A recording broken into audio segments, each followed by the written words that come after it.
What if I told you that everything you think you know about the disappearance of 6-year-old Lily and 4-year-old Jack Sullivan is wrong? What if the heartbreaking search through Nova Scotia's wilderness, the hundreds of volunteers, the helicopters, the dive teams, what if it was all theater? What if these children, missing for over 8 weeks, might actually be alive, hidden away, protected by people who love them? Before you click away thinking this is just another conspiracy theory, let me ask you this.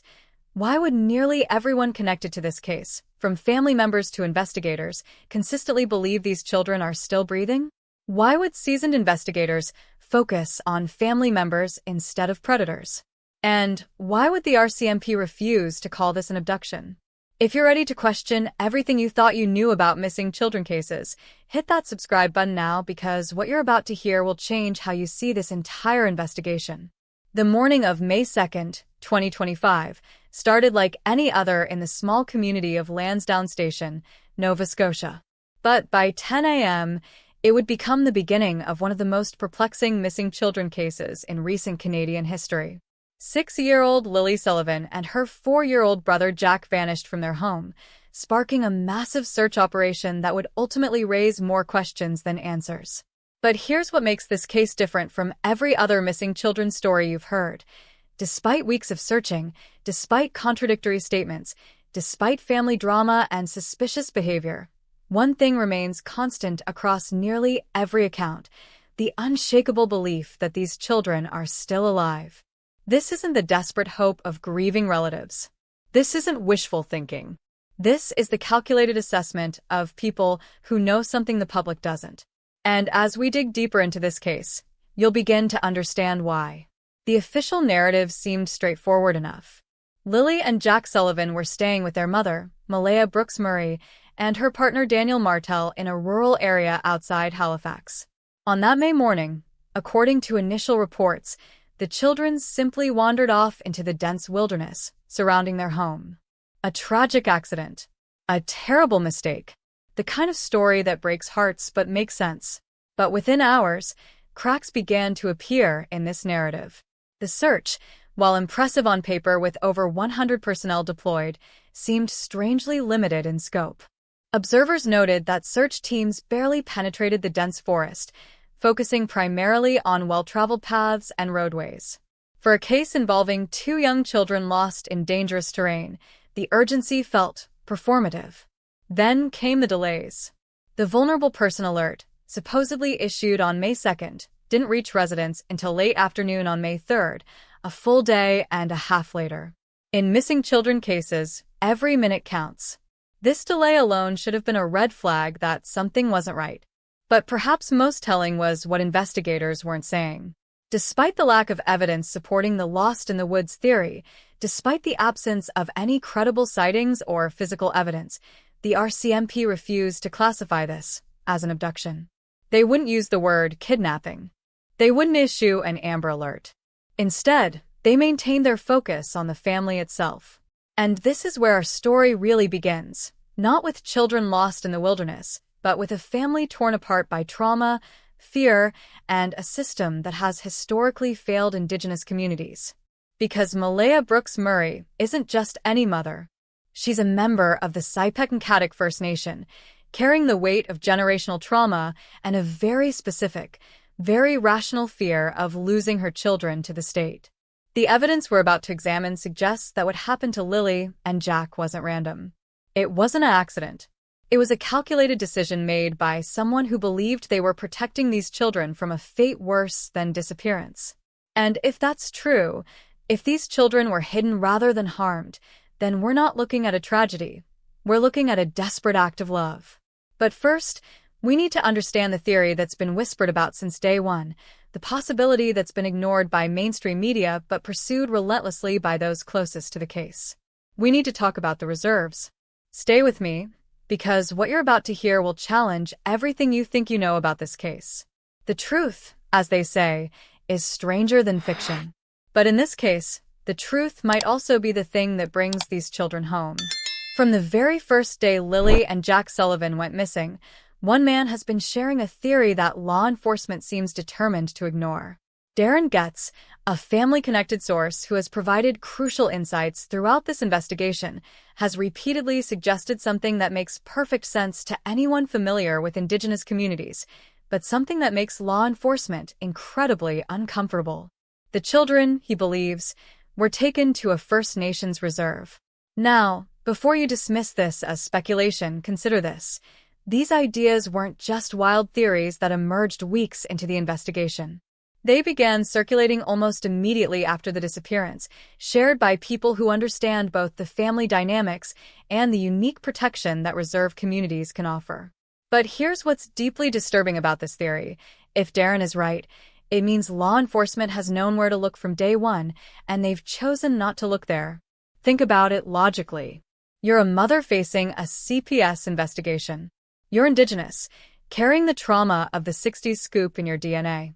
You're terrified that the state will take your children just as they took thousands of Indigenous children before. Where would you send them? Where would any Indigenous parent send their children when the system threatens to tear their family apart? You'd send them home. To your people. To a place where the long arm of Canadian law enforcement has limited reach, where communities have been protecting their own for generations, where children can disappear not into danger, but into safety. This isn't just theory, it's practical reality. First Nations reserves operate under complex jurisdictional frameworks that make them, in many ways, separate from the rest of Canada. They have their own child protection services, their own governance structures, their own ways of handling family crises. For someone like Malaya, facing what she perceived as an existential threat to her family, a reserve wouldn't just be a hiding place, it would be a sanctuary. But there's a problem with this theory, and it's not that it's implausible. The problem is that it's too politically sensitive for law enforcement to pursue aggressively. And this is where Darren's most chilling observation comes into play. They don't want another Oka, he said, referring to the 1990 crisis that saw a 78-day armed standoff between Mohawk protesters and Canadian forces. That confrontation, sparked by a land dispute in Quebec, resulted in fatalities, injuries, and trauma that reverberates through Indigenous communities to this day. It led to massive shifts in how Canada approaches Indigenous sovereignty, but it also created a template for how these situations can spiral out of control. The comparison is striking and disturbing. Is Darren suggesting that the RCMP is so afraid of potential political backlash that they'd rather let 2 children remain missing than risk another high-profile confrontation with Indigenous communities? Is the institutional fear of appearing heavy-handed or colonial more important than finding Lily and Jack? The silence from law enforcement on this front is deafening. When asked directly whether they've investigated reserves, whether they've coordinated with Indigenous leadership, whether they've even considered this possibility, nothing. No confirmation, no denial, no acknowledgement that this avenue even exists. This silence becomes even more suspicious when you consider the legal and jurisdictional complexities involved. As Darren pointed out, First Nations communities operate under sovereign systems. They have their own child protection services, their own legal frameworks, their own ways of handling family matters. The RCMP can't just roll up to a reserve and start searching houses. They need permission, cooperation, legal authority. But here's the question that should keep you up at night. Have they even tried to get that permission? Have they reached out to Indigenous leadership? Have they attempted to work within the existing frameworks to locate these children? Or have they simply written off entire communities because the politics are too complicated? The jurisdictional ambiguity creates what Darren calls a gray zone, a space where the RCMP may not have clear legal authority, but also where they may not have the political will to navigate the complex relationships required to gain access. It's easier to search endless miles of forest than to have difficult conversations with Indigenous leaders about sovereignty and child welfare. And this is where the theory becomes even more compelling. If Darren is right, if the children are safe on a reserve, then every day that passes without proper investigation is another day these children remain separated from their family unnecessarily. It's another day that resources are wasted on searches that will never find them. It's another day that the truth remains buried under layers of political complexity and institutional cowardice. But Darren's theory goes beyond just passive avoidance. He suggests that law enforcement may be actively withholding information to protect their institutional image. The idea that two children could disappear and remain hidden due to jurisdictional complications doesn't look good for any police force. It's much cleaner to maintain the narrative of an ongoing investigation, of leads being followed, of progress being made. The reality, according to Darren, is that this mystery could be resolved quickly if authorities were willing to look in the right places and ask the right questions. But that would require acknowledging that they've been looking in the wrong places for months. It would require admitting that their initial assumptions were wrong. It would require navigating the complex political landscape of Indigenous sovereignty. And perhaps most challenging of all, it would require acknowledging that Malaya Brooks Murray might not be a criminal. She might be a desperate mother who used the only protection available to her. As we'll see, this theory isn't just speculation. There's evidence that law enforcement has, at least once, acted on information pointing toward reserve communities. But what happened during that action, and why it's been shrouded in secrecy, raises even more disturbing questions about this investigation. The truth about Lily and Jack Sullivan might be hidden in plain sight, protected by communities that have been safeguarding their children for generations. But finding that truth would require law enforcement to do something they seem unwilling to do: acknowledge the failures of a system that created this crisis in the first place. Just when you thought this case couldn't get more complex, just when the theory about reserves seemed like it might remain forever unproven, something happened that changed everything. Something that proves law enforcement wasn't completely ignoring the possibility that Lily and Jack had been taken to Indigenous communities. There was a raid. It happened at Millbrook Reserve in Nova Scotia, a place that locals know well, but that rarely makes headlines.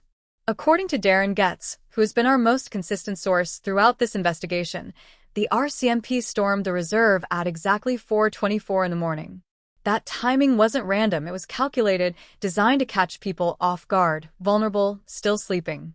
4:24 a.m. is the hour when secrets are most likely to be revealed, when people haven't had time to prepare their stories, when the truth might slip out before the lies can be constructed. It's the hour when law enforcement strikes when they believe they're close to something big. But here's what makes this raid so significant. Millbrook Reserve sits close to where Lily and Jack went missing. It's not some random location hundreds of miles away. It's a quiet, tucked-away Indigenous community that could easily serve as a safe haven for children being hidden from the outside world. It's exactly the kind of place where someone like Malaya Brooks Murray might send her children if she feared losing them to the state. According to Darren, the raid wasn't based on a hunch or a random tip. The RCMP believed the children were there, or at least that people connected to their disappearance could be found there. This wasn't a fishing expedition, this was a targeted operation based on specific intelligence. Think about what this means. For months, the public has been told that this investigation is ongoing, that leads are being followed, that progress is being made. But what we weren't told is that law enforcement had specific enough information to justify a pre-dawn raid on an Indigenous community. What we weren't told is that this case had escalated far beyond a simple missing persons investigation. Darren hinted that there were people within the Millbrook community who had been helping Malaya. Perhaps they were actively involved in hiding the children, or perhaps they were simply providing cover while she figured out her next move. Either way, the raid suggests that investigators had identified a network of people potentially involved in keeping these children hidden. But here's where the story takes a frustrating turn. Despite the dramatic nature of this operation, despite the resources it must have required, despite the fact that it represents the most concrete action taken in this entire investigation, the RCMP has said absolutely nothing about it publicly. No press release. No acknowledgement that it even happened. No explanation of what they were looking for or what they found. The silence is so complete that if not for Darren's account, the public would never know this raid occurred at all. This silence is particularly troubling when you consider the legal complexities involved in such an operation. Canadian law doesn't just allow police to barge in to First Nations reserves without proper authorization. They need court orders, approval from tribal councils, or some other form of legal authority. The paperwork alone for such an operation would be substantial. Yet despite these legal requirements, despite the sensitive nature of law enforcement operations on Indigenous land, despite the potential for political fallout, they did it. They got the necessary approvals, they assembled the team, they executed the raid. This suggests they had compelling evidence pointing toward Millbrook Reserve. But what did they find? Did they discover evidence of the children's presence? Did they locate people who admitted to helping Malaya? Did they find nothing at all? The complete absence of information about the results is maddening for anyone trying to understand this case. Darren's theory is that this raid was just the beginning of something much larger. He believes there's a network designed to get children like Lily and Jack far away from Nova Scotia, possibly even out of Canada entirely. The raid on Millbrook might have been an attempt to uncover this network, to identify the people involved, to map the routes being used. If this theory is correct, then we're not just looking at a desperate mother hiding her children. We're looking at an organized effort to protect Indigenous children from what their communities see as a hostile system. We're looking at a modern-day underground railroad, designed to keep families together in the face of state intervention. But the raid also raises darker possibilities. What if they found evidence that the children had been there, but had already been moved? What if they discovered that they were too late, that the network had already spirited Lily and Jack away to somewhere even more remote? What if the silence isn't about protecting the investigation, but about covering up a massive failure? The fact that nobody from the RCMP has said a word about this raid since it happened is perhaps the most telling detail of all. In most investigations, successful operations are announced, evidence is discussed, progress is reported. The complete silence suggests either that the raid was unsuccessful or that what they found was too sensitive to share publicly. Darren believes the silence is intentional, that law enforcement is either keeping quiet because they're still investigating the network they uncovered, or because they've already given up and don't want to admit it.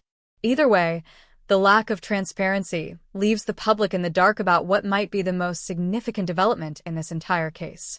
As we dig deeper into this investigation, we begin to see a pattern of silence, of withheld information, of operations that happen in the shadows while the public is fed a steady diet of search updates and press conferences that reveal nothing. The raid on Millbrook Reserve might represent the closest law enforcement has come to finding Lily and Jack Sullivan, but we may never know what they learned there. What we do know is that this case is far more complex than the simple children lost in the woods narrative that was initially presented. We're dealing with jurisdictional complications, political sensitivities, and a level of secrecy that suggests the truth is too uncomfortable for public consumption. But to understand why someone like Malaya Brooks Murray might have felt compelled to hide her children, why Indigenous communities might rally to protect them, we need to understand the trauma that drives these decisions. We need to understand the fears that can make a mother choose separation over the risk of losing her children forever. To understand why Malaya Brooks Murray might have made the desperate decision to hide her children, we need to understand the trauma that shaped her life long before that May morning when Lily and Jack disappeared. We need to understand that this isn't just about one woman's choices. It's about generations of pain, of families torn apart, of mothers who learned to fear their own government. Malaya's story begins with love that turned toxic, with a relationship that should have been a foundation but instead became a source of lasting trauma. Her relationship with Cody Sullivan, the biological father of Lily and Jack, was marked by tension, instability, and ultimately, heartbreak that would echo through every decision she made afterward. According to Belinda Gray, Lily and Jack's grandmother, the relationship between Malaya and Cody was fraught from the beginning. What started as young love gradually deteriorated into something much darker. Cody's life began to unravel, particularly after Jack was born, when the pressures of fatherhood seemed to overwhelm him rather than inspire him. Imagine being a new mother, holding your baby boy, looking to your partner for support and stability during one of the most vulnerable times in your life. Instead, you watch the man you love spiral into heavy drinking and drug use. You watch him become someone you don't recognize, someone who can't be the father your children need, someone who can't be the partner you desperately need him to be. The deterioration wasn't just about substances, it was about presence, about reliability, about the basic ability to show up for his family. As Cody's addiction deepened, his ability to maintain any stable relationship with his children evaporated. The man who should have been protecting and providing for Lily and Jack became instead a source of instability and fear. This abandonment during such a crucial time left emotional scars that would influence every relationship Malaya had afterward. The trauma of watching someone you love choose substances over their children, of being essentially abandoned during the most vulnerable period of new motherhood, creates a kind of hypervigilance that never fully heals. But the trauma didn't end with Cody's absence. It escalated into a custody battle that would define Malaya's fears for years to come. Fighting for sole custody of her children while dealing with an addicted partner meant exposing her private pain to courts, social workers, and a system that she had every reason to distrust. The fact that she won sole custody should have been a victory. It was legal recognition that she was the fit parent, that Cody's addiction made him unable to care for his children properly. But for someone carrying the generational trauma of Indigenous communities, winning custody wasn't just about legal rights. It was about the constant fear of losing what you'd fought so hard to protect. This fear was compounded by what happened next. After the custody battle, Malaya made the decision to move in with Daniel Martel, essentially starting a new life with a new partner. But this new beginning came with its own trauma. According to Belinda Gray, Malaya gradually began cutting off contact with her family, including Belinda herself. Think about what this isolation represents. A young mother, already traumatized by her relationship with Cody, now feeling like she has to choose between her new life and her old connections. The gradual severing of family ties suggests someone who is either being controlled or who felt that complete separation was the only way to protect herself and her children from painful reminders of the past. This isolation is particularly significant when you consider Indigenous cultural values around extended family and community support. For someone like Malaya to cut herself off from her own mother-in-law, from the grandmother of her children, suggests a level of emotional distress that goes beyond normal relationship dynamics. But there's another layer to Malaya's trauma that makes her story even more heartbreaking. At the time of the incident, she was reportedly struggling with postpartum depression following the birth of her youngest child, Meadow. Postpartum depression isn't just sadness. It's a complex mental health condition that can affect judgment, decision-making, and the ability to cope with stress. Now imagine dealing with postpartum depression while carrying the trauma of your relationship with Cody, while managing the isolation you've created to protect yourself, while navigating conflicts with your new partner's family, while facing a CPS investigation that threatens everything you've fought to build. The combination of these mental health struggles, PTSD from her relationship with Cody, postpartum depression, and the acute stress of feeling like her family was under threat, created a perfect storm of psychological pressure. In this state, a mother might make decisions that seem irrational to outsiders, but feel like the only options available to someone in crisis. This is where we begin to understand that Malaya's actions weren't those of a criminal. They were the actions of a traumatized woman who saw her children's safety threatened by the very system that was supposed to protect them. Her decision to potentially hide Lily and Jack wasn't about harming them. It was about protecting them from what she perceived as an even greater threat. The trauma that shaped Malaya's life didn't happen in isolation. It's part of a much larger pattern of systemic harm that has affected Indigenous communities for generations. Understanding her personal trauma is crucial, but it's only part of the story. To fully grasp why she might have made such a desperate choice, we need to understand the historical context that made that trauma not just personal, but generational. The fears that drove Malaya Brooks Murray weren't just about losing her children. They were about losing them to a system that had been taking Indigenous children for decades. Her story is individual, but her fears are collective. And that collective trauma is what makes this case so much more than just a missing persons investigation. It makes it a story about survival, about protection, about the lengths a mother will go to keep her children safe from a system she has every reason to fear. The phone call that changed everything came from a school employee who was concerned about Lily and Jack's developmental delays. It was the kind of call that might prompt a wellness check in other families, but for Malaya Brooks Murray, it represented something far more terrifying, the beginning of what she might have seen as the systematic destruction of her family. The investigation that followed wasn't just paperwork and routine visits. For someone carrying the intergenerational trauma of Indigenous communities, a CPS investigation represents something much more sinister, the return of a system that has been tearing Indigenous families apart for generations.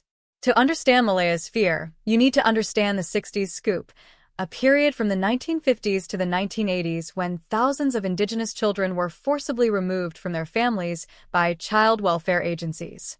These weren't isolated incidents or cases of obvious abuse.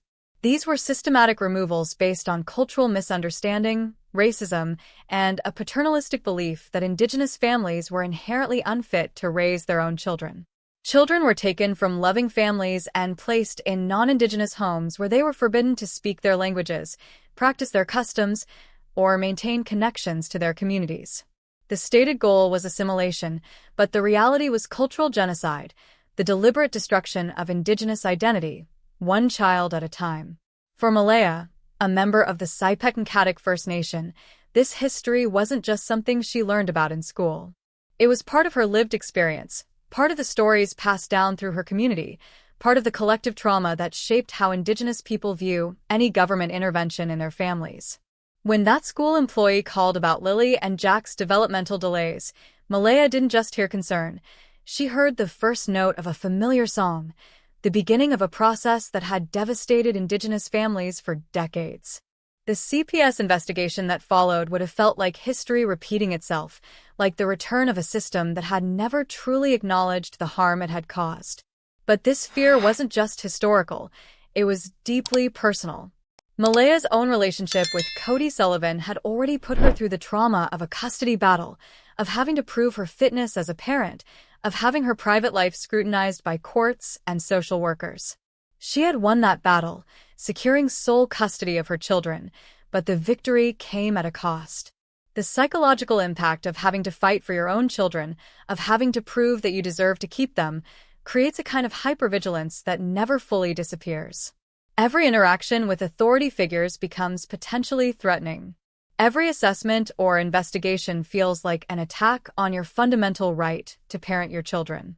When CPS began investigating the living conditions of Lily and Jack, Malaya would have experienced this not as a helpful intervention, but as an existential threat. The investigators might have seen themselves as protecting vulnerable children, but Malaya would have seen them as the latest iteration of a system that had been harming Indigenous families for generations. The timing of this investigation makes it even more significant. According to reports, CPS had been looking into the welfare of Lily and Jack for several months prior to their disappearance. This wasn't a sudden intervention. It was an ongoing process that would have created sustained stress and anxiety for Malaya. Imagine living under that kind of scrutiny for months, knowing that strangers were evaluating your worthiness as a mother, knowing that their recommendations could result in your children being taken away. For someone already dealing with postpartum depression and the trauma of her relationship with Cody, this investigation would have been overwhelming. But there's another layer to this fear that makes it even more understandable. The investigation wasn't just about Malaya's parenting, it was about the living conditions, the environment, the stability of the home. This meant that her relationship with Daniel Martel, her ability to provide for her children, her entire life situation was being evaluated and potentially found wanting. For Indigenous families, these assessments often come with cultural bias that's difficult to identify, but impossible to ignore. Standards of parenting, definitions of appropriate living conditions, expectations about family structure. All of these can be influenced by cultural assumptions that don't account for Indigenous values or economic realities. Malaya would have known this. She would have known that the system evaluating her fitness as a mother was the same system that had historically viewed Indigenous parenting as inadequate by definition. She would have known that even if she did everything right, the investigation might still result in her children being removed. This fear would have been compounded by the practical realities of her situation. After cutting ties with her family, she had limited support systems. Her relationship with Daniel was apparently strained, particularly with his mother, Janie. She was dealing with postpartum depression, financial stress, and the ongoing impact of her trauma from her relationship with Cody. In this context, the CPS investigation wasn't just an inconvenience. It was a threat to everything she had built since leaving Cody. It was a reminder that no matter how hard she had fought for custody, no matter how much she had sacrificed to build a stable home for her children, the system could still take them away. The fear that drove Malaya Brooks Murray wasn't irrational. It was based on generations of lived experience, on documented history, on the reality that Indigenous children are still removed from their families at disproportionate rates. Her fear wasn't paranoia, it was pattern recognition. If she did make the decision to hide Lily and Jack, it wasn't because she wanted to harm them. It was because she believed that keeping them away from the system was the only way to protect them from a fate that had befallen thousands of Indigenous children before them. The choice of a First Nations reserve as a potential hiding place makes perfect sense in this context. It wouldn't just be about geography or jurisdiction, it would be about culture, about community, about placing her children in an environment where their Indigenous identity would be preserved and protected rather than erased. But understanding Malaya's fear is only part of the story. To truly grasp what happened to Lily and Jack Sullivan, we need to understand how this fear translated into action, how a mother's desperate need to protect her children might have led to the most dramatic missing persons case in recent Nova Scotia history. The search for Lily and Jack Sullivan was supposed to be a testament to community spirit and law enforcement dedication. Over 100 personnel, search and rescue dogs, drones, helicopters, underwater teams. On paper, it looked like everything possible was being done to find two missing children. But if you looked closer, if you paid attention to what was actually happening rather than what was being reported, you'd see something deeply troubling. The reality was that this massive search operation was more performance than investigation, more theater than genuine effort to locate two young children lost in dangerous terrain. The numbers were impressive, but the execution was puzzling. Between May 2nd and May 7th, 2025, the RCMP deployed what appeared to be a robust response to scour the wooded and rugged areas around Gearlock Road and Lansdowne Station. The terrain was particularly challenging.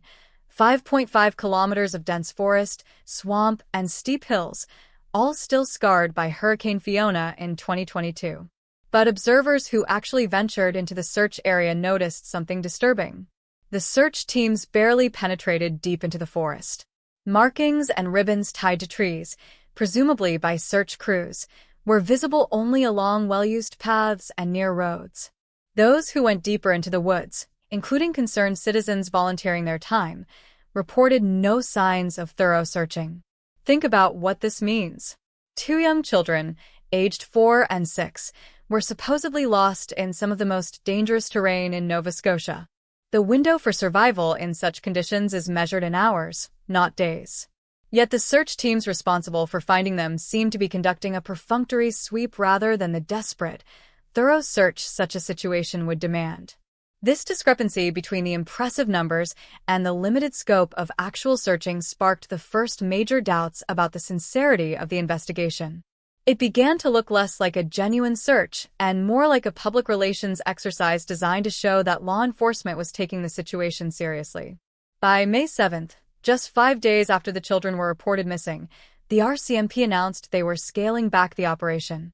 Their reasoning was that they had found no credible signs that the children remained in the vicinity. But for many observers, this felt like a premature withdrawal from what should have been an active and sustained effort. 5 days. In a case involving two young children lost in dangerous terrain, the search was essentially abandoned after 5 days. Compare this to other missing children cases, where searches continue for weeks or even months. The quick scaling back suggested that either law enforcement didn't believe the children were actually lost in the woods, or they had given up far too easily. But perhaps the most telling aspect of this entire operation was what law enforcement refused to call it. Despite the clear lack of evidence supporting the lost-in-the-woods theory, despite the absence of any credible sightings or physical evidence, the RCMP consistently refused to classify the case as an abduction. This refusal is highly unusual.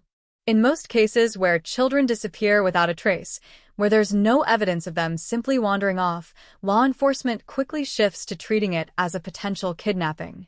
Amber alerts are issued, public appeals are made, resources are dedicated to finding suspects rather than continuing futile searches. But not in this case. Even now, months later, the RCMP has never publicly stated that Jack and Lily may have been taken against their will.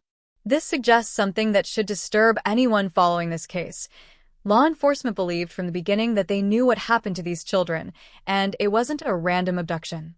According to Darren Getz, the family-connected source who has provided information throughout this investigation, The RCMP's reluctance to use the term abduction signals that they suspected some form of internal family involvement from day one. This wasn't about a stranger taking children. This was about someone within the family circle making these children disappear. But here's what makes this even more troubling.